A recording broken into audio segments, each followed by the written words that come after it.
Si vous êtes propriétaire de votre logement, cette vidéo vous concerne et vous concerne d'autant plus si vous envisagez de vendre votre appartement ou votre maison dans les mois qui viennent. Non, je ne vais pas vous parler de la crise immobilière parce qu'il n'y en a pas réellement. Par contre, il sera de plus en plus difficile de vendre son bien immobilier en 2024 et je vous explique pourquoi.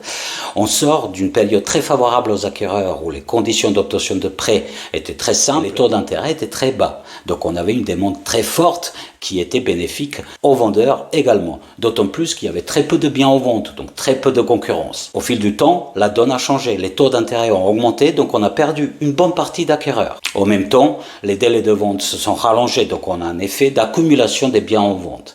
Ce qui fait que la concurrence est beaucoup plus rude. Les canaux classiques de commercialisation sont saturés. Dans cette situation, vous devez vous démarquer et faire sortir votre logement du lot. Ça veut dire que vous devez bien connaître votre bien immobilier, ses atouts, mais aussi ses faiblesses pour savoir le valoriser. Vous devez estimer le bon prix qui va être en cohérence avec l'attente et le budget des acquéreurs sans forcément le brader. Et au final, il faut cibler l'acquéreur idéal pour votre logement pour savoir lui communiquer efficacement en utilisant le bon message et les bons outils. On va parler de tout ça, de connecter et abonnez-vous à cette page pour toujours plus d'actualités, d'analyses et de conseils sur la vente immobilière, l'immobilier et le secteur du logement. Plus d'informations dans la description.